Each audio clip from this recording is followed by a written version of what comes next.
الحمد لله وكفى وسلام على عباده الذين اصطفى أما بعد فأعوذ بالله من الشيطان الرجيم بسم الله الرحمن الرحيم ما آتاكم الرسول فخذوه وما نهاكم عنه فانتهوا سبحان ربك رب العزة عما يصفون وسلام على المرسلين والحمد لله رب العالمين اللهم صل على سيدنا مولانا محمد وعلى آل سيدنا مولانا محمد وبارك وسلم اللهم صل على سيدنا مولانا محمد وعلى آل سيدنا مولانا محمد وبارك وسلم اللهم صل على سيدنا مولانا محمد وعلى آل سيدنا ومولانا محمد وبارك وسلم۔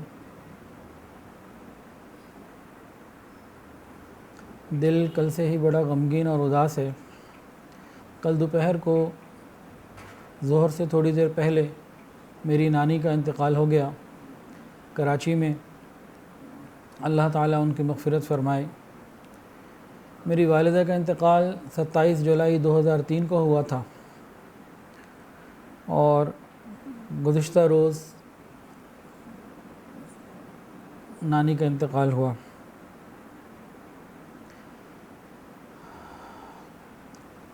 ان کی زندگی کے بارے میں دو باتیں، ایک تو یہ کہ نماز کی پابند تھیں، نماز کی پابندی بہت تھی۔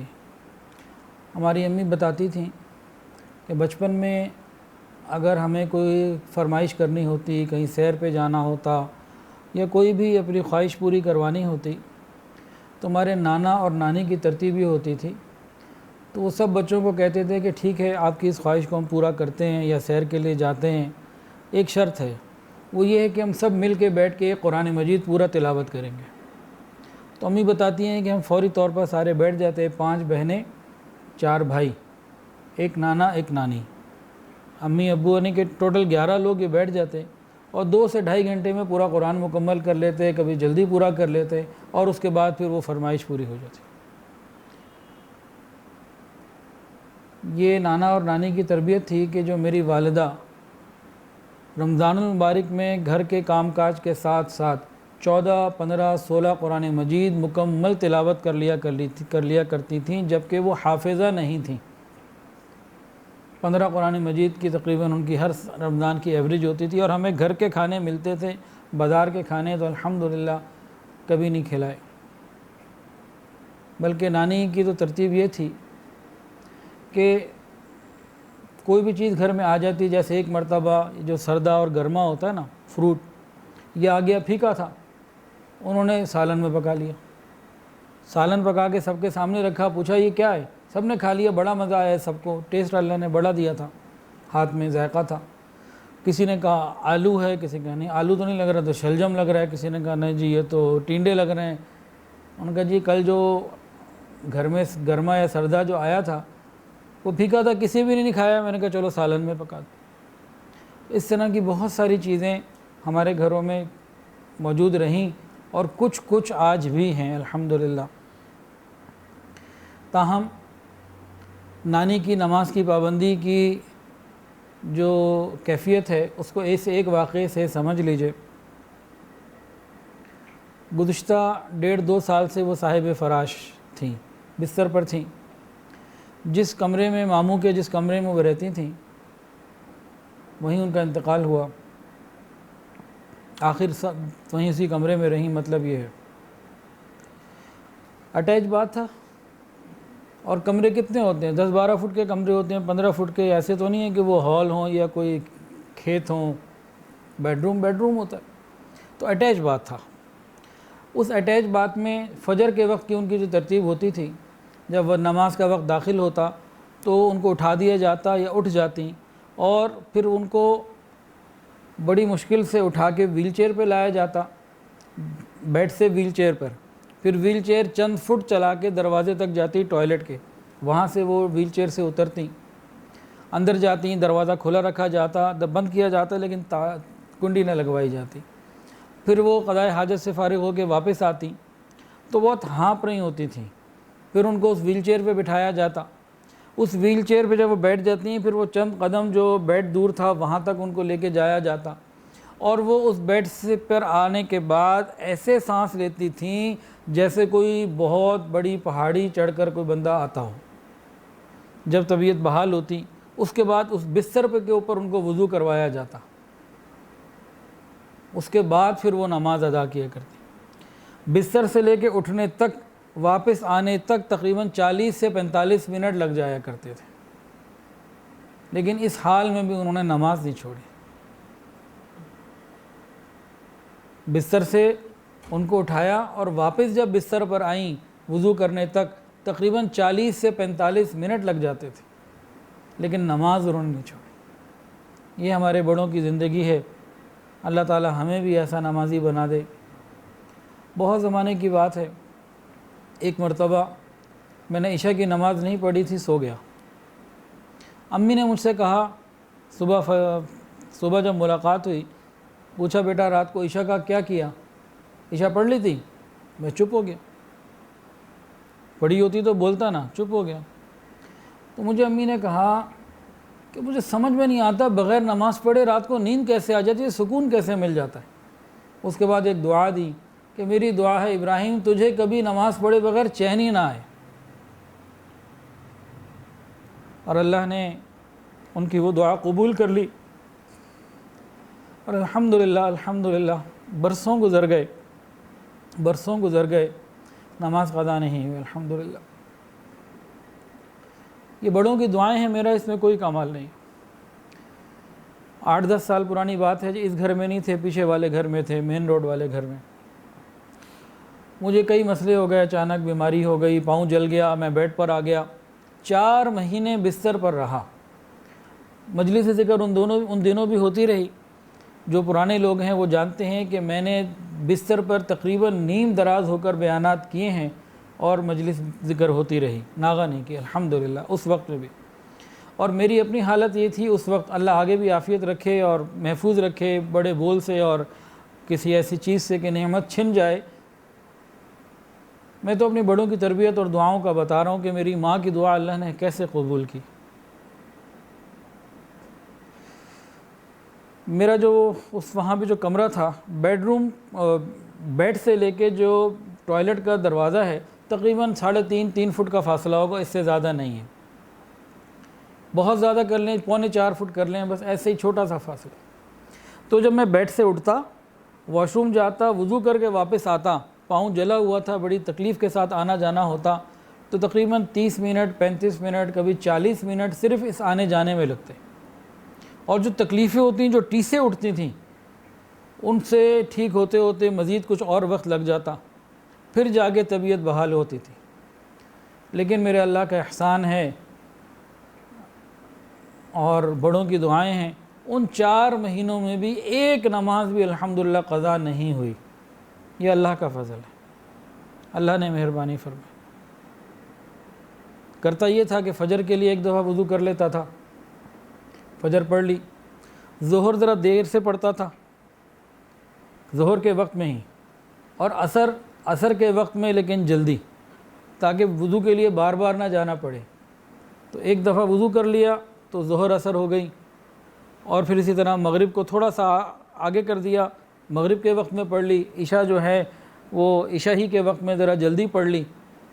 تو اس طریقے سے تاکہ 3 دفعہ ہی وضو ہو, اس سے زیادہ بار بار جانا نہ پڑے. ایک تکلیف ہوتی تھی, اور وہ تکلیف مجھے یاد ہے کہ پاؤں جل گیا تھا, اور بالکل میں نے پاؤں کو, اپنے کھال کو پورا جلتے ہوئے دیکھا, اور تقریباً آدھے سے زیادہ پاؤں جو ہے وہ جل گیا تھا. اس کے علاوہ 2-3 اور بھی معاملات تھے, پیش آ گئے تھے. تو 4 مہینے میں تقریباً بستر پہ رہا, لیکن اللہ نے مہربانی فرمائی. اللہ تعالی ہمارے بڑوں کو جزائے خیر عطا فرمائے. خود بھی انہوں نے نماز پڑھ کے ہمیں دکھائی, اور ہمیں بھی نماز کی ترغیب دی. یہ نماز ہی ہے جو مومن اور کافر کے درمیان فرق کرنے والی ہے, اور یہ نماز ہی انشاءاللہ قبر میں بھی کام آئے گی, پل صراط پہ بھی کام آئے گی, قیامت کے دن حساب کتاب کے وقت بھی کام آئے گی. اللہ تعالیٰ ان کی مغفرت فرمائے. ایک مرتبہ میں اپنے ماموں کے ساتھ مسجد نبی شریف میں تھا.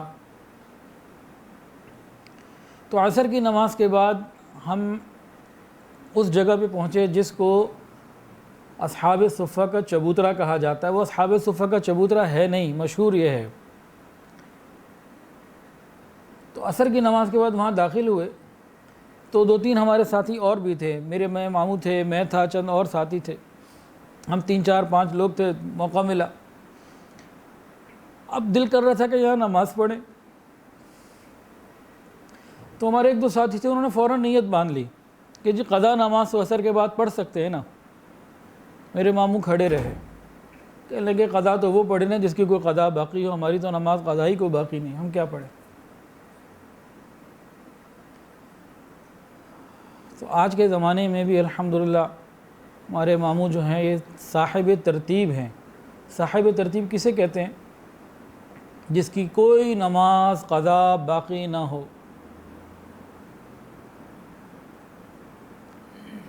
ہمارے بڑے تو ایسے تھے، اللہ کرے ہم ان کی کوئی لاج رکھنے والے بن جائیں اور آگے ہماری نسلوں کے اندر بھی نماز اور دین باقی رہے. ہمارے خاندان میں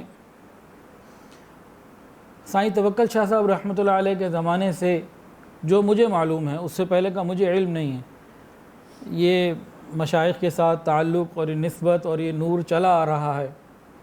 اللہ آگے قائم رکھے. میرے دادا کے جو والد تھے امبالہ میں تھے اور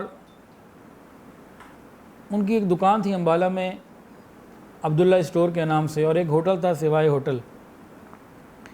تو میرے دادا بتاتے ہیں کہ صبح فجر کے بعد دکان کھول لیا کرتے تھے، عصر کے قریب دکان بند ہو جاتی، پہلے یا بعد میں، مطلب مغرب سے پہلے، غروب سے پہلے دکان بند ہو جاتی تھی. اور ہمارے دادا کے والد وہ جو ہیں وہ اکثر اوقات ان کی ترتیب یہ ہوتی کہ دکان سے سیدھا خانقاہ تشریف لے جاتے سائیں توکل شاہ صاحب رحمۃ اللہ علیہ کے پاس، اور صبح وہاں سے سیدھا دکان آتے. تو ان کی بہت یہ ترتیب رہی. سائیں توکل شاہ صاحب رحمۃ اللہ علیہ ہمارے دادا کے والد حافظ عبداللہ کے لیے کہتے تھے امبالے دا منڈا رات دا ولی تے دن دا سوداگر ہے. امبالے دا منڈا رات دا ولی تے دن دا سوداگر ہے. دن میں وہ تجارت کیا کرتے تھے اور رات کو جو ہیں وہ خانقاہ میں گزارا کرتے تھے. ان کا یہ کافی معمول رہا. بہرحال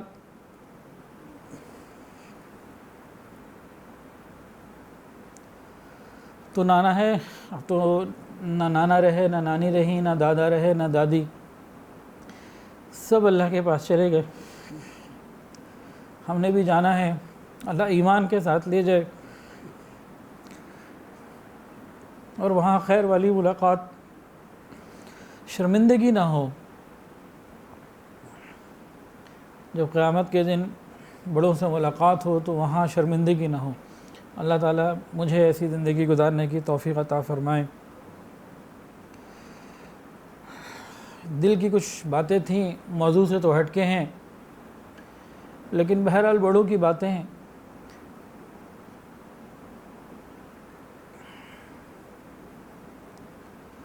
جو آج کا موضوع ہے اس میں جو ہمارا ایک سلسلہ چل رہا تھا محرم سے پہلے، وہ ہم میں سے نہیں. حضور پاک صلی اللہ علیہ وسلم نے بعض مقامات پہ بعض لوگوں کے لیے، بعض اعمال کے لیے، بعض گناہوں کے لیے فرمایا کہ یہ ایسے کام کرنے والے لوگ ہیں، یہ ایسے ایسے کام ہیں، ان کاموں کا مرتکب ہم میں سے نہیں، ہماری ملت میں سے نہیں. تو ان میں سے ایک چیز یہ ہے، حضور پاک صلی اللہ علیہ وسلم نے ارشاد فرمایا غیر مسلموں کی مشابہت کرنے والا ہم میں سے نہیں. یہود و نصارہ کی، ہندوؤں کی مشابہت کرنے والا ہم میں سے نہیں. من تشبہ بقوم فہو منہم، جو جس کے ساتھ مشابہت اختیار کرے گا قیامت کے دن انہی کے ساتھ ہوگا. ہم دیکھیں ہمارے شادی بیاہ میں، ہمارے رسم و رواج میں، ہمارے باقی طور طریقوں میں، لباس میں، خوشیوں میں، غمیوں میں، ہم کس کے طریقے پر ہیں؟ اگر حضور پاک صلی اللہ علیہ وسلم کے مبارک طریقے پر ہیں تو انشاءاللہ قیامت کے دن نبی علیہ الصلوۃ والسلام کے ساتھ کھڑے ہوں گے. اور اگر خدا نخواستہ ہمارے دل تو اہل بیت کے ساتھ تڑپتے ہوں اور ہماری زندگیاں ان کے خلاف ہوں، بہت شرمندگی کی بات ہوگی، قیامت کے دن رسوائی ہوگی. ابھی کربلا کے موقع کے واقعہ کربلا کے جو بیانات ہوئے تو اس میں ایک عجیب بات آئی تھی، اس دن بیان میں بھی ذکر کی تھی گزشتہ اسی اتوار کو، کہ امام حسین رضی اللہ تعالی عنہ جب یہ کوفہ کے لیے جا رہے تھے تو راستے میں ایک شاعر تھا جو اہل بیت کا عاشق تھا، اس سے ملاقات ہوئی۔ اس سے پوچھا کہ بھئی اہل کوفہ عراق کی کیا حالت ہے؟ تو اس نے کہا آپ نے ایک اچھے واقف حال سے بات پوچھی، یعنی میں بتا سکتا ہوں۔ اور اس نے یہ کہا کہ اہل کوفہ کے دل آپ کے ساتھ دھڑکتے ہیں لیکن تلواریں دوسروں کے ساتھ ہیں۔ درہم و دینار، مال اور اسٹیٹس، ان چیزوں کا چکر ہے، تو دل آپ کے ساتھ ہیں لیکن ان کے عمل اور ان کی تلواریں دوسروں کے، غیروں کے ساتھ۔ ہمارا معاملہ بھی یہی ہے، مدینہ میں ہم سب مرنا چاہتے ہیں لیکن اس کی زندگی کوئی نہیں۔ ہم سب چاہتے ہیں ہمارا ملک ریاست مدینہ بنے، لیکن ریاست مدینہ کا جو گھر تھا وہ ہم اپنا گھر ویسا نہیں بنانا چاہتے۔ نام تو ہمارے بھی بچیوں کے عائشہ، فاطمہ، خدیجہ ہیں، لیکن وہ جو بی بی عائشہ اور بی بی خدیجہ نے پردہ کیا تھا، بی بی فاطمہ نے پردہ کیا تھا، وہ ہمارے اندر نہیں۔ ہماری سگی بیٹیاں، بہو گھر میں اعلان کر دیں کہ مجھے وہ پردہ کرنا ہے جو بی بی فاطمہ نے کیا، ہمارے گھر میں آج لڑائیاں شروع ہو جائیں گی۔ یہ کیسے ہو سکتا ہے کہ تم وہ پردہ کرو، ان کی مشابہت اختیار کرو۔ ہماری شادیوں کو دیکھ لیں، کون سی ہندوؤں کی رسم ہے جو ہم نہیں مناتے؟ قیامت کے دن کس منہ سے کھڑے ہوں گے اللہ کے محبوب کے پاس سامنے؟ تو حدیث میں آتا ہے من تشبہ بقوم فہو منہم، جو جس کے ساتھ مشابہت اختیار کرے گا وہ انہی میں سے ہوگا۔ رسول اللہ صلی اللہ علیہ وسلم نے اپنی تعلیمات میں اس بات کو بہت واضح فرمایا ہے۔ ہم نے 10 محرم کا تو روزہ رکھا ہی ہوگا تقریباً لوگوں نے، آپ سب نے، تو 10 کا اکیلا نہیں رکھا ہوگا، 7، 9 یا 11 کا جوڑا ہوگا۔ کیوں جوڑا؟ صرف یہود کی مخالفت کی وجہ سے۔ حضور پاک صلی اللہ علیہ وسلم نے مکہ مکرمہ میں ہمیشہ 10 محرم کا ایک اکیلا روزہ رکھا، پہلے فرض تھا۔ مدینہ آ گئے، مدینہ میں بھی آ کے نبی علیہ السلام 10 محرم کا روزہ رکھتے رہے اور مستقل رکھتے رہے۔ آخری سال جو رسول اللہ کا تھا اس میں معلوم ہوا کہ یہود بھی یہ روزہ رکھتے ہیں۔ جیسے ہی معلوم ہوا تو فرمایا اگلے سال 9 یا 11 کو جوڑو، ان کی مخالفت کرو۔ نبی علیہ السلام زمانے سے روزہ رکھتے آ رہے ہیں 10 کا، جیسے ہی معلوم ہو کہ یہودوں کے ساتھ مشابہت ہو رہی ہے، فرمایا نہیں، ان کی مشابہت نہیں کرو۔ مونچھوں کے بارے میں فرمایا مونچھیں کترواؤ، داڑھی بڑھواؤ، مخالفت کرو۔ لباس کے بارے میں فرمایا، ہر چیز کے بارے میں فرمایا، کھلا فرمایا، پتہ نہیں ہمیں عقل نہیں آتی۔ سحری کے بارے میں فرمایا کہ مشرکین سحری نہیں کرتے، تم سحری کرو۔ وہ افطار دیر سے کرتے ہیں، تم افطار جلدی کرو۔ پھر بتایا کہ 3 اوقات میں نماز نہیں پڑھنی، جس سے سورج طلوع ہو رہا ہو اور عین زوال کا وقت اور جب غروب ہو رہا ہو، یہ 3 اوقات ایسے ہیں، طلوع، عین زوال اور غروب۔ ان 3 اوقات میں نماز، عبادت، سجدہ نہیں کرنا، نفل وغیرہ، وہ مطلب تلاوت کر سکتے ہیں، درود شریف پڑھ سکتے ہیں، سجدہ نہیں کرنا، نماز نہیں پڑھنی۔ کہ بعض قومیں اس وقت سورج کی عبادت کرتی ہیں، مشابہت سے بچو۔ اتنی لاؤڈ اینڈ کلیئر ہمارے پاس چیزیں موجود ہیں، اس کے باوجود ہمارے طور طریقے ہندوانہ رہیں، یہود و نصارہ کے رہیں۔ بتائیں قیامت کے دن حضور پاک صلی اللہ علیہ وسلم کو کیا منہ دکھائیں گے؟ مرنا تو بہر ہے نا۔ اللہ تعالی ہمیں ان باتوں کی سمجھ عطا فرمائے۔ تو اپنے لباس کے اندر، دنوں کے منانے کے اندر کہتے ہیں جی ہم نے فلاں دن منا لیا، برتھ ڈے منا لیا، یہ دن منا لیا تو کیا ہو گیا؟ ارے بھائی بہت کچھ ہوتا ہے۔ کوئی پاکستانی 14 اگست کی جگہ 15 اگست کو خوشیاں منائے، ہم اسے کیا کہیں گے؟ ہم کہیں گے اس نے دوسروں کا دن منایا، یہ ہمارا بندہ نہیں ہے۔ تو بالکل یہی بات رسول اللہ صلی اللہ علیہ وسلم نے ارشاد فرمائی۔ تو ہم دن بھی اپنے منائیں، دوسروں کے دن نہ منائیں۔ طور طریقے بھی نبی علیہ السلام کے رکھیں تاکہ قیامت کے دن شرمندگی سے بچیں۔ تو نبی علیہ السلام نے ارشاد فرمایا غیروں کی، غیر مسلموں کی مشابہت اختیار کرنے والا ہم میں سے نہیں۔ اللہ ہمیں سمجھ عطا فرمائے۔ اور ایک حدیث کے اندر آتا ہے، زید بن ارقم رضی اللہ عنہ روایت کرتے ہیں، نبی علیہ السلام نے ارشاد فرمایا جس نے اپنی مونچھوں کو نہ تراشا وہ ہم میں سے نہیں۔ مونچھوں کو تراشنا انتہائی ضروری۔ بڑی مونچھیں رکھنا، اس کا تو ویسے ہی نقصان ہے کہ بال جب آتے ہیں بڑھ جاتے ہیں تو ایک تو جو اوپر ناک سے مواد نکلتا ہے وہ تکلیف کا ذریعہ بنتا ہے اور صحیح طریقے سے صفائی نہیں ہو پاتی۔ دوسرا جب انسان کچھ کھاتا پیتا ہے تو وہ مونچھوں کے بال لگتے ہیں تو اس میں پھر مختلف قسم کی بیماریاں اندر جاتی ہیں، فطرت کے خلاف ہے، اور نبی علیہ الصلوۃ والسلام نے اس کو منع بھی فرمایا۔ تو مونچھوں کو ترشوانا، صاف کرنا، یہ رسول اللہ صلی اللہ علیہ وسلم کی سنت ہے، اور صرف ایک عام سنت ہی نہیں بلکہ فرما دیا کہ مونچھوں کو نہ جس نے نہیں تراشا وہ ہم میں سے نہیں۔ تو بہتر یہ ہے کہ ان کو صاف رکھا جائے، نہایت باریک رکھا جائے، چھوٹے سے چھوٹا رکھا جائے۔ کسی کو شوق بھی ہو رکھنے کا تو تھوڑی تھوڑی سی ہوں، نہ اوپر جائیں نہ نیچے کی طرف آئیں، نہ کھانے پینے کے وقت وہ تکلیف دیں، تھوڑی سی ہوں تو ٹھیک ہے، ورنہ تو ان کو صاف ہی کریں۔ جب اللہ کے محبوب کو پسند یہ ہے تو ہمیں کیا کرنا ہے اس کا۔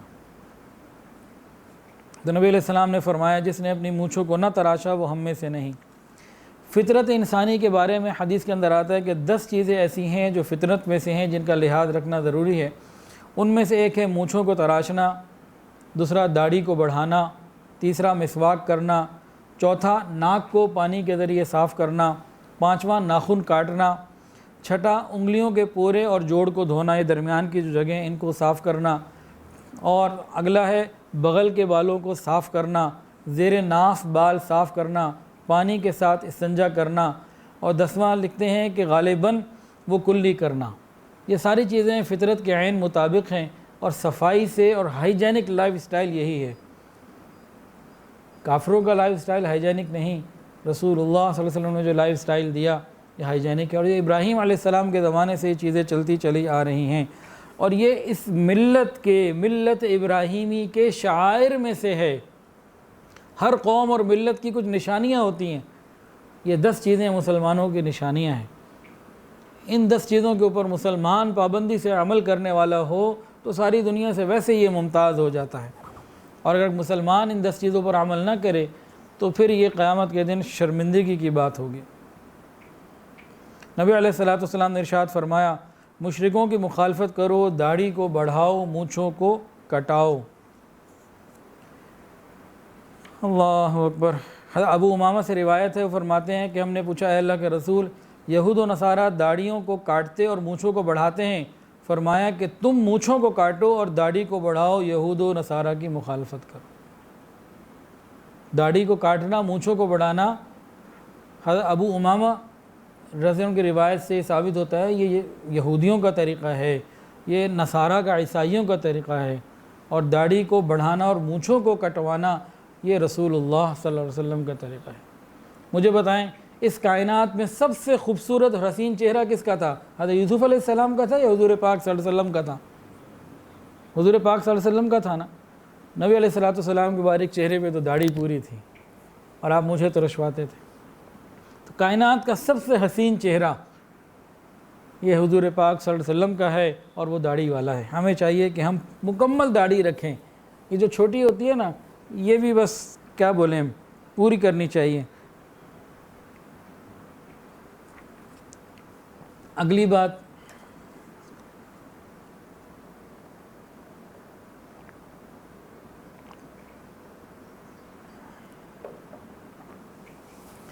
یہ بات بھی بہت توجہ کے ساتھ سن لیجئے۔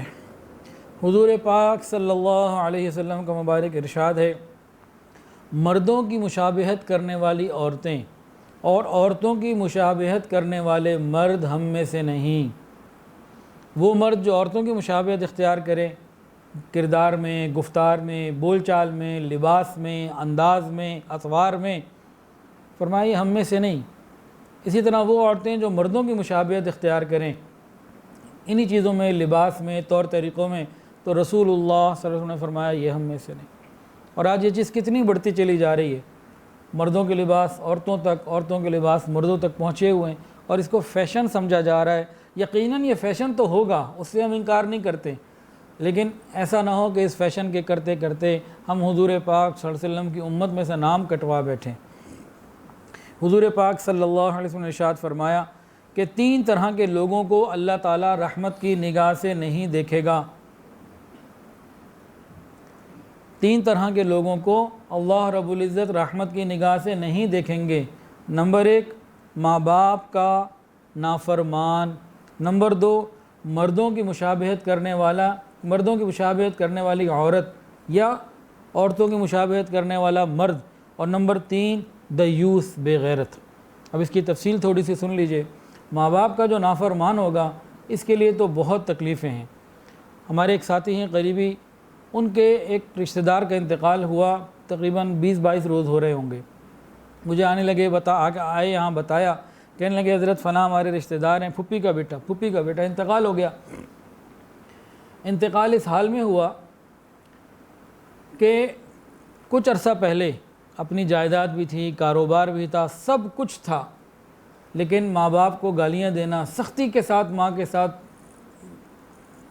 جو ہے نا وہ رویہ رکھنا، ہوا کیا، ایسی بیماری آئی کہ سب کچھ ختم ہو گیا۔ جتنی جائیداد تھی، گھر تھا، کاروبار تھا، سب علاج پہ لگ گیا، اور آخر میں قرضہ لے کے مقروض ہو کے دنیا سے گیا، صرف ماں کی بددعائیں اور ماں کے دل کو دکھانے کی وجہ سے۔ یہ ابھی حال کی بات ہے، پرانی بات نہیں ہے۔ تو ماں باپ کا جو نافرمان ہوتا ہے، اللہ کی رحمت کی نظر ہی اس پہ نہیں ہوتی۔ جس پر اللہ کی رحمت کی نظر نہ، اس کا کیا بنے گا؟ اس کی دنیا بھی گئی، آخرت بھی گئی۔ تو جن کے ماں باپ حیات ہیں، قدر کر لیں، فکر کر لیں، ایک وقت آئے گا پھر یہ بھی نہیں رہیں گے، پھر سوائے رونے کے اور کچھ نہیں ہوگا۔ اور دوسری بات، مردوں کی مشابہت کرنے والی عورت اور عورت کی مشابہت کرنے والا مرد، یہ بھی اللہ کی رحمت سے دور ہے، اللہ کی رحمت سے دور ہے، زندگی میں آسانیاں تو نہیں آ سکتی۔ اور تیسرا فرمایا دیوس۔ یہ دیوس کون ہے؟ دیوس اس شخص کو کہتے ہیں کہ جس کی بیوی کے پاس، بیٹی کے پاس، محرم عورت کے پاس دوسرے مرد آئیں، اسے پرواہ کوئی نہ ہو۔ اور آج کل تو فیشن بن گیا ہے کہ اپنی بیوی کو دوست کے پاس لے جائیں گے اور دوست کی بیوی سے خود ملاقاتیں کریں گے اور وہ ادھر ملاقاتیں ہوں گی۔ ایک تو صرف ہلا گلا ہوتا تھا نا، اب تو باقاعدہ راتوں تک کے لیے تبدیلیاں ہو رہی ہیں، پوری رات کے لیے ایکسچینج کرتے ہیں۔ یہی ہمارے پاکستان میں سب شروع ہو چکا۔ تو ان لوگوں کے لیے رسول اللہ صلی اللہ علیہ وسلم نے صاف ارشاد فرمایا، ایک اور حدیث میں فرمایا کہ 3 طرح کے لوگ جنت میں داخل نہیں ہوں گے، نہ ہی اللہ انہیں محبت سے، رحمت سے دیکھے گا۔ اور یہی تینوں باتیں اسی حدیث میں ہیں، والدین کا نافرمان، مرد اور ایک دوسرے کی مشابہت کرنے والے، اور یہ بے غیرت یعنی دیوس، کہ جنت میں داخل نہیں ہوں گے، جنت کی بو بھی نہیں سونگیں گے، اللہ کی رحمت بھی ان کو نہیں ملے گی۔ اور ہم ترقی کے نام پہ بے حیائی میں آگے بڑھتے چلے جا رہے ہیں، اور گزشتہ چند مہینوں میں بے حیائی تو اور آگے سے آگے بڑھتی چلی جا رہی ہے، ہر آگے آنے والا وقت پہلے سے زیادہ خرابی کا آ رہا ہے۔ رسول اللہ صلی اللہ علیہ وسلم نے لعنت بھی فرمائی ہے، کن کے اوپر؟ اس عورت کے اوپر جو مرد کا لباس پہنے، اور اس مرد کے اوپر جو عورت کا لباس پہنے، رسول اللہ صلی اللہ علیہ وسلم نے لعنت فرمائی ہے۔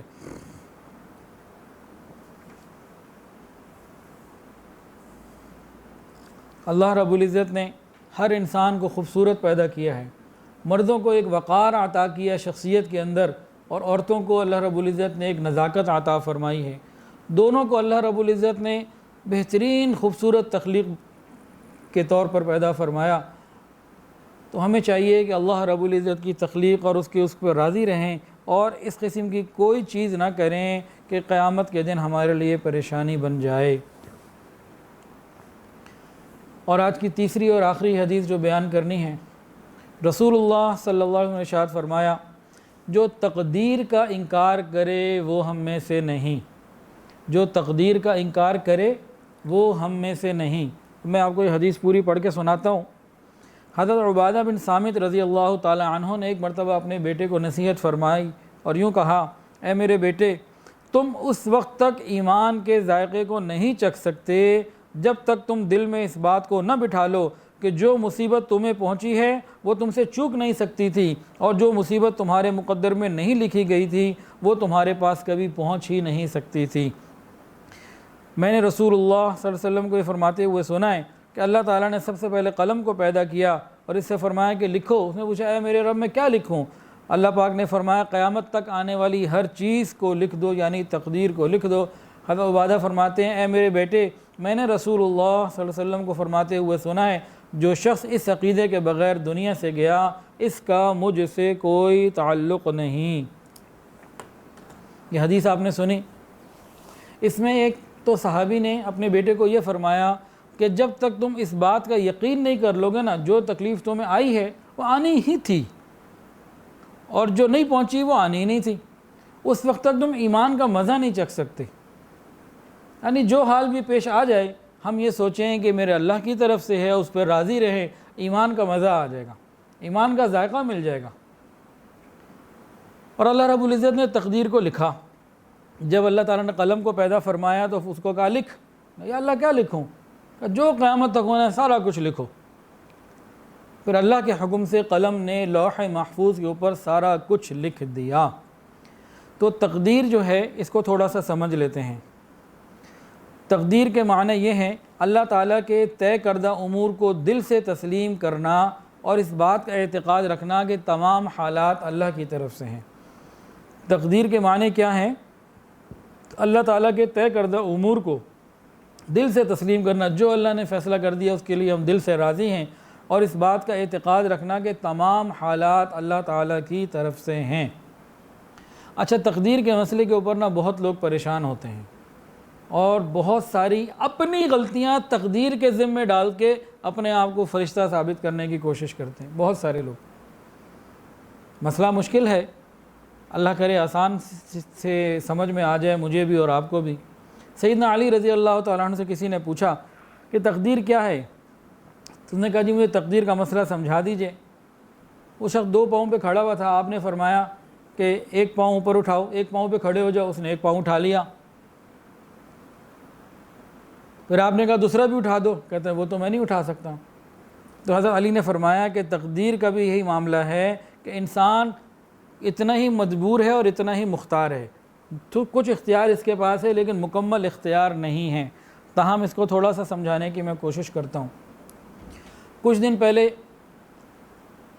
میرے پاس ایک صاحب آئے اور انہوں نے اپنی حرکتیں بتائیں کہ جی کس طرح سے کہیں کسی لڑکی سے تعلق ہوا اور پھر وہ اس کے گھر سے بھی بھگا کے لے کر آئے، اور پوری تفصیلات سنانے کے بعد اس سے انہوں نے چھپ کے شادی بھی کر لی، اور بعد میں شادی کے بعد لڑکی کے ماں باپ کو بتایا گیا، اور سارا کچھ کر آنے کے بعد کافی پریشانیوں میں تھے کہ اب خاندان والے نہ ادھر والے قبول کر رہے ہیں نہ ادھر والے قبول کر رہے ہیں۔ پوری کہانی بتانے کے بعد آخر میں کہنے لگے کہ بھئی شادی تو وہیں ہوتی ہے جہاں اللہ نے لکھا، تو میرا کیا قصور؟ کیوں خاندان والے نہیں مان رہے؟ میں نے کیا کیا ہے؟ تو تقدیر میں لکھا تھا تو مانتے کیوں نہیں سارے؟ ہمیں کیوں برا بھلا کہہ رہے ہیں؟ میں نے کہا بھائی، اولاد نکاح سے بھی ہوتی ہے اور زنا سے بھی ہوتی ہے، تو دونوں میں فرق نہیں ہے، کوئی برابر ہے؟ جس نے پیدا ہونا ہے وہ تو ہونا ہی ہے، دونوں میں فرق نہیں ہے، دونوں میں بہت فرق ہے۔ بعض لوگ کہتے ہیں جی بس نماز پڑھنے کی کیا ضرورت، اگر ہم جنتی ہیں تو جانا ہی جنت میں، اور جہنمی ہے تو پھر جانا ہی جہنم میں، تو نماز پڑھنے سے کیا فائدہ، عبادت کا کیا فائدہ؟ شیطان عبادات اور ان معاملات میں بڑا دھوکہ دیتا ہے۔ وہ کبھی آپ کو یہ دھوکہ نہیں دے گا کہ بھئی اگر جنت اور جہنم کا لکھا ہوا ہے، رزق بھی تو لکھا ہوا ہے، مت جاؤ جاب پہ، مت جاؤ کاروبار پہ، گھر بیٹھے رہو، جو ملنا ہے وہ تو مل کے ہی رہنا ہے۔ کبھی ایسا ہوا؟ اس کے لیے تو سر توڑ کوشش کرتے ہیں۔ ویسے پوچھو جی عبادت، جی اللہ بڑا غفور اور رحیم ہے۔ جی بھائی غفور اور رحیم تو ہے، تو رازق بھی تو وہ ہے، کیا وہ رزاق نہیں ہے؟ رزق کے لیے تو سر توڑ کوششیں کرتے ہیں۔ بھائی اگر جس طرح وہ غفور اور رحیم کو آپ اس کی غفوری اور غفوریت کو اور اس کی رحمت کو آپ تصور کر کے دین اور عبادت سے پیچھے ہٹے ہوئے ہیں، تو بالکل سیم ٹائم وہ رزاق بھی تو اسی طرح ہی ہے، تو وہ بھی گھر بیٹھے رہیں، مت محنت کریں رزق کمانے کی۔ جب وہ بغیر محنت کے جنت بھی دے سکتا ہے تو بغیر محنت کے 2 روٹیاں بھی آپ کو دے سکتا ہے، بیٹھے رہو۔ لیکن وہاں نہیں جائیں گے، وہاں پہ ایسا نہیں سوچتے۔ اسی طرح اگر بیمار ہو جائیں، وہی صحت بھی تو اللہ نے دینی، علاج کرانے کی کیا ضرورت ہے؟ یا پھر یہ کہ موت تو اپنے وقت پہ لکھی ہے، علاج کیوں کراتے ہو پھر؟ وہاں علاج بھی کرائیں گے، وہاں رزق کی تلاش میں بھی جائیں گے، وہاں شیطان نہیں وسوسے نہیں ڈالتا، وہاں عقل کام کرتی ہے۔ ان بعض معاملات میں عقل کام نہیں کرتی۔ یا پھر کیا کرتے ہیں کہ اپنی غلطیوں کو، اپنی حرکتوں کو تقدیر پہ ڈال کے جان چھڑانا چاہتے ہیں، اور خود چاہتے ہیں جی ان سے بڑا حاجی نمازی کوئی نہیں۔ خیر اس بندے نے، میں آپ کو سیدھی بات کر رہا ہوں، پوری کہانیاں سنائیں، ایک سے بڑھ کر ایک شخص نے فراڈ کیا، لڑکی کو بھی دھوکے میں رکھا، سارا کچھ کیا، اور کرنے کے بعد آخر میں تان کہاں پہ توڑتا ہے کہ جی اللہ نے لکھی تھی شادی تو وہی ہوتی ہے نا جہاں لکھی ہوتی ہے، رشتے تو آسمانوں پہ بنتے ہیں۔ ساری حرکتوں کو تقدیر پہ لا کے اس نے جناب خود وہ حاجی ثناء اللہ ہو گئے۔ اب اس کو تھوڑا سا سمجھ لیجیے، تقدیر کسے کہتے ہیں؟ تقدیر علم الہی کا نام ہے۔ اللہ نے قلم کو کیا کہا، کیا حکم دیا، کیا سنا تھا ابھی آپ نے حدیث میں، یاد ہے؟ بھول گئے؟ کیا لکھو؟ قیامت تک آنے والے سارے احوال لکھ دو۔ یہ اللہ تعالیٰ نے لکھوا دیا، یہ اللہ کا علم ہے۔ تقدیر کیا ہے؟ یہ علم الہی ہے، لیکن اس سے ہمارا اختیار سلب نہیں ہوتا۔ آپ رینٹ کار سے گاڑی لے لیں، ایک ہفتے کے لیے آپ نے گاڑی لی، اب گاڑی کے اوپر آپ کو کچھ اختیار ملا اور کچھ نہیں ملا۔ جو اختیار ملے وہ کیا ہے؟ آپ گاڑی چلائیں، چلے گی، کلب لے جائیں کلب جائے گی، مسجد لے جائیں مسجد جائے گی، رشتہ داروں کے جائیں وہاں چلی جائے گی، گھر میں کھڑی رکھیں گھر کھڑی رہے گی، لیکن آپ اس کا رنگ نہیں چینج کروا سکتے، آپ اس کو سیل نہیں کر سکتے، اپنے نام نہیں کروا سکتے۔ تو کچھ چیزوں کا اختیار آپ کے پاس ہے اور کچھ کا نہیں ہے۔ تو اللہ رب العزت نے ہمیں زندگی دی اور کچھ اختیار دیے ہیں کہ دیکھو یہ وہدیناہ النجدین، دونوں راستے تمہیں بتا دیے، یہ سیدھا راستہ ہے انبیاء کا، نبی علیہ السلام کا، یہ جنت میں جاتا ہے، اور یہ غلط راستہ، دونوں بتا دیے، اور ہمارے پاس ایک اختیار موجود ہے۔ تقدیر کا لکھا ہمارے اختیار کو سلب نہیں کر رہا، وہ اللہ کا علم ہے، اللہ کا علم ہے وہ۔ اس کو ایک مثال سے سمجھیں۔ دیکھیں جی، ایک آدمی کو نا ہارٹ کا پرابلم تھا، وہ ڈاکٹر کے پاس گیا، اور آپ بھی اس کے ساتھ گئے، عبداللہ بھائی آپ بھی اس کے ساتھ گئے۔ ڈاکٹر نے سارا کچھ دیکھ لیا اور اس کو کہا بھی دیکھیں یہ آپ نے احتیاط کرنی ہے، اتنی واک کرنی ہے، یہ دوائیاں کھانی ہیں اور ایسے ایسے کرنا ہے۔ لیکن وہ آپ کا فیملی ڈاکٹر ہے، وہ عبداللہ بھائی کو بھی جانتا ہے اور مریض کو بھی جانتا ہے، اس کو معلوم ہے انہوں نے پرہیز کوئی نہیں کرنی، اور دل کی کیفیت اس نے دیکھ لی، اور آپ کو دوائیاں دے کے سب کچھ سمجھا کے جو ہے نا اس نے بھیج دیا جاؤ، اور اپنی ڈائری میں اس نے لکھ دیا کہ 6 مہینے کے بعد یہ بندہ مر جائے گا۔ 6 مہینے ہوئے، واقعی وہ بندہ مر گیا۔ عبداللہ بھائی کو کسی طرح پتہ لگا کہ ڈاکٹر نے تو اپنی ڈائری میں لکھا ہوا تھا 6 مہینے بعد مر جائے گا۔ ڈاکٹر نے وہ ڈائری پکڑی اور سیدھا عدالت میں کہ جناب اس ڈاکٹر کو پتہ تھا میرا یہ بھائی ہے، یہ 6 مہینے بعد مر جائے گا، اب میں اس کے اوپر قتل کا مقدمہ دائر کرتا ہوں۔ کوئی عدالت فیصلہ کرے گی؟ اس ڈاکٹر کو قاتل قرار دے گی؟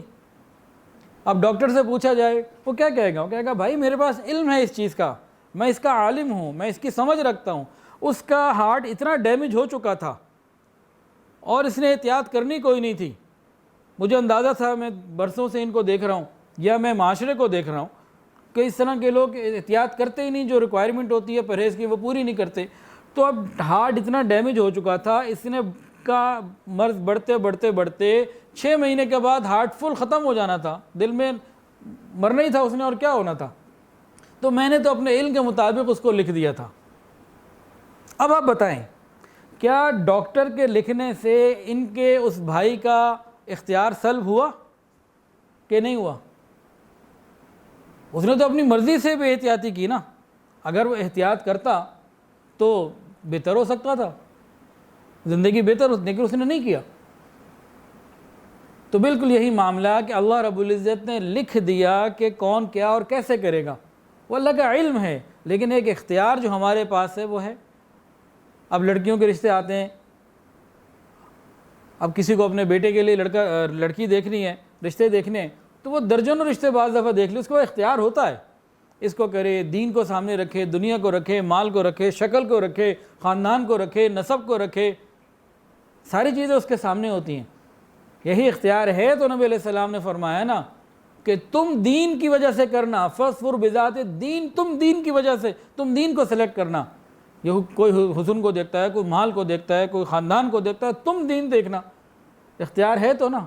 ابھی ہمارے بھائی ماشاءاللہ، ان کی ابھی چند دن پہلے منگنی ہوئی مٹھائی لے کر آئے، پتہ نہیں، میں سب کو منع کرتا ہوں مٹھائی میرے لیے نہ لایا کریں، کچھ لانے کی ضرورت نہیں، لانا تو فروٹ لے کر آئیں۔ آگے موٹا ہو رہا ہوں، مٹھائی میں ایسے ہی کھاتا نہیں، جتنے بھی آپ لوگ مٹھائی لے کر آتے ہیں نا وہ میں آگے کسی کو دے دیتا ہوں، تو بھئی مجھے مٹھائی نہ لا کے دیا کریں، فروٹ لے آیا کریں، فروٹ سستا بھی ہے اس سے۔ مٹھائی لائیں گے 500 روپے کلو، 1000 روپے کلو، 2 کلو لے آئیں گے تو بھائی 2 درجن کیلے لے آئیں، سیب لے آئیں۔ تو اچھی چیز کھائیں اور اس کی عادت بنائیں. مطلب میں مانگ نہیں رہا کل پتہ لگے سارے فروٹ لے آئے, میں سمجھا رہا ہوں. تو انہوں نے جناب ان کی منگنی ہوئی ہے اور صرف دین کی نسبت سے, صرف دین کی نسبت سے, کوئی اور نسبت نہیں. تو یہ اللہ کا حکم پورا کیا. تو اختیار ہوتا ہے, یہ چاہتے تو دنیا کی طرف سے بھی. انہوں نے خود کہا کہ کئی ایسی مل رہی ہیں جو بہت دنیا دار ہیں, پردہ بھی نہیں ہے, مال بھی ہے, لیکن انہوں نے کہا نہیں مجھے دین چاہیے. یہ تو اختیار ہے نا ان کے پاس. تو اسی طرح جس طرح عبداللہ بھائی کا مریض تھا, ڈاکٹر نے لکھ دیا 6 مہینے بعد مر جائے گا, تو اس میں اس کا تو کوئی قصور نہ تھا نا. اس کو تو نہیں آپ کہہ سکتے کہ بھئی تم نے مارا. ڈاکٹر کے لکھ لینے سے اس مریض کا اختیار ختم نہیں ہوا تھا. تو اللہ رب العزت نے جو کچھ ہونے والا ہے وہ پہلے سے لکھ لیے, یہ ہوگا. اس سے اختیار ختم نہیں ہوا ہمارا. ایک محدود اختیار ہر انسان کے پاس ہے. اچھا, اب تقدیر کے اندر بھی 2 کیٹیگریز ہیں. ایک تو ہے معلق اور ایک ہے مبرم. معلق کیا ہے؟ جو لٹکی ہوئی ہے. اللہ تعالیٰ نے فرشتوں کو بتا دیا دیکھو یہ ماں باپ کی فرما برداری کرے گا, اس کا رزق بڑھا دینا, عمر بڑھا دینا. یہ گناہ کرے گا, اس کا کم کر دینا. یہ رشتہ داریاں توڑے گا, کم کر دینا. یہ رشتہ داریاں نبھائے گا, بڑھا دینا. یہ صدقہ کرے گا, اس کو اتنا بڑھا دینا. یہ سود لے گا, اس کو اس طرح ختم کر دینا. اس کی ترتیب اللہ رب العزت نے ایک خاص انداز سے, جو بھی اللہ کی ترتیب ہے وہ تکوینی انداز جو ہے وہ فرشتوں کو دے دیا.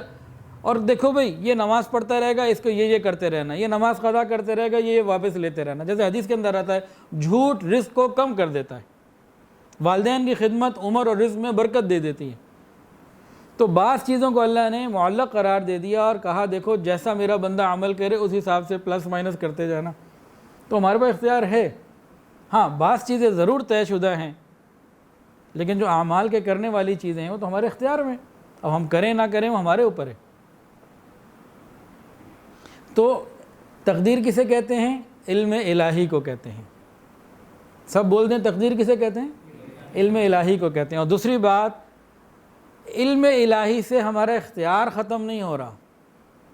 اللہ کے علم میں ہے نا, لیکن ہمارا اختیار اس سے ختم نہیں دیا ہو رہا. وہ ہمیں جو دیا ہوا اللہ نے وہ موجود ہے ہمارے پاس.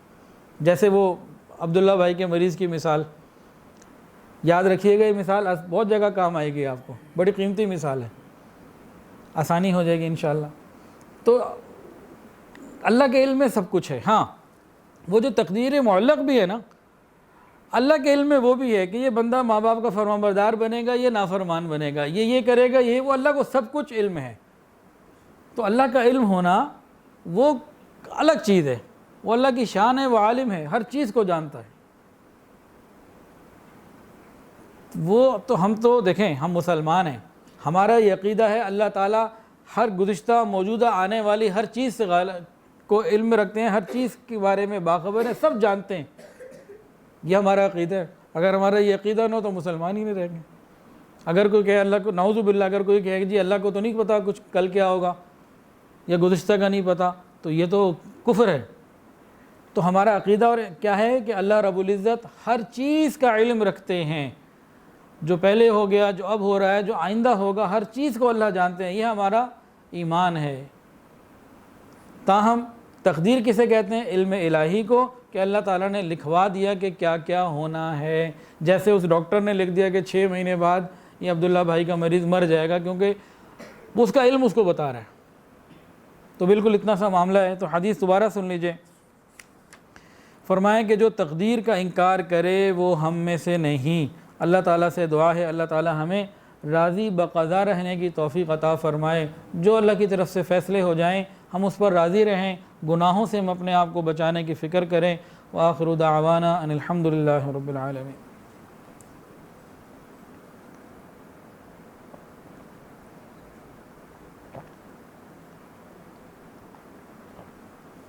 بلکہ ایک حدیث سن لیجئے, بڑی مزیدار بات ہے, اس کی تقدیر ہی سے تعلق رکھتی ہے.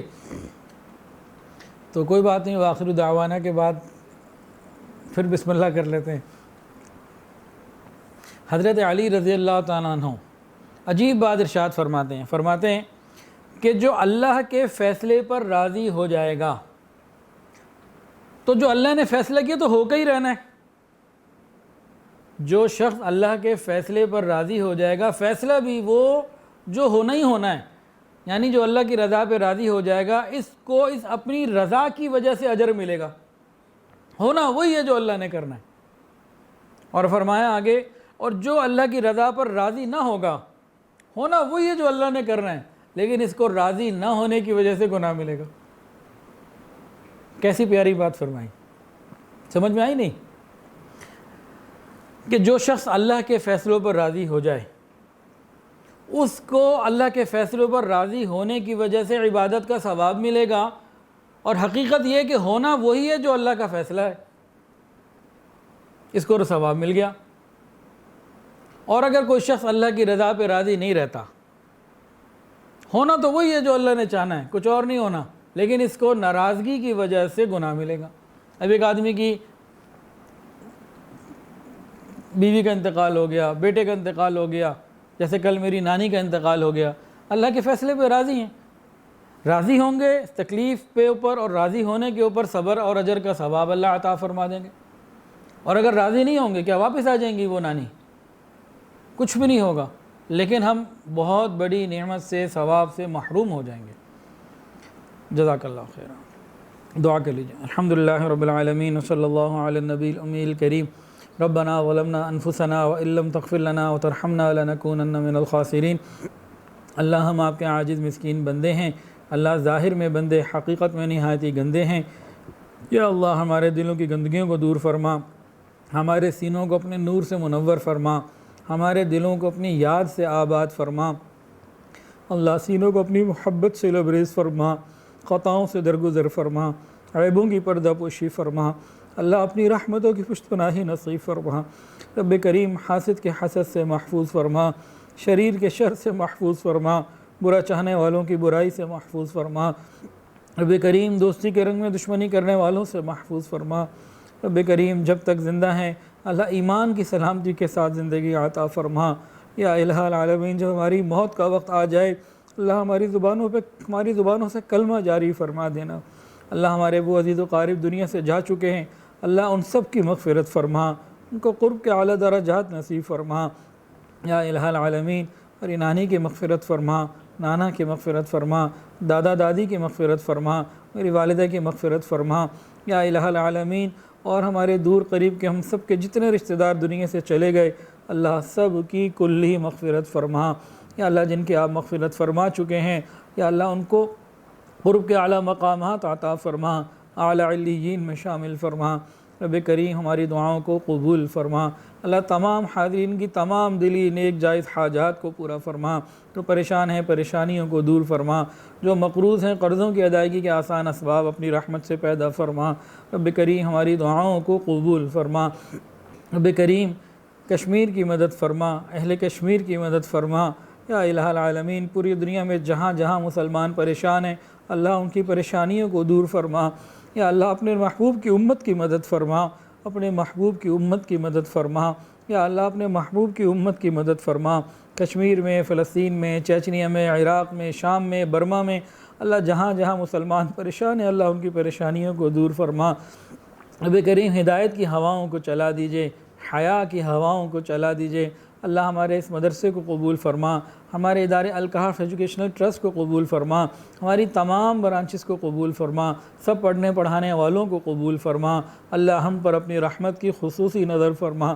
یا الہ العالمین ابراہیم الکحف کے ہیڈ آفس کی تیاریاں، اس کی رینوویشن اور اس کی مرمت وغیرہ ہو رہی ہے، اللہ اس میں ہماری خاص مدد فرما۔ یا الہ العالمین اس کو خیر کا مرکز بنا۔ یا اللہ جتنی ضروریات ہیں اپنے غیب کے خزانوں سے پوری فرما۔ رب کریم ہماری دعاؤں کو قبول فرما۔ یا اللہ بہت سارے لوگوں نے دعاؤں کے لیے کہا اور جو کہنا چاہتے تھے نہیں کہہ پائے، اور وہ لوگ جن کا حق ہے کہ ان کے لیے دعائیں کرتے رہا کریں، رب کریم سب کے لیے خیر کے فیصلے فرما۔ وصلی اللہ تعالی علی خیر خلقہ سیدنا مولانا محمد وعلی آلہ واصحابہ واہل بیت اجمعین، آمین یا رب العالمین، آمین برحمتک یا ارحم۔ ویڈیو کے نیچے سبسکرائب کے بٹن پہ کلک کریں، بیل کے آئیکن پہ کلک کیجئے تاکہ ہر نئی ویڈیو کی نوٹیفیکیشن آپ کو مل جائے۔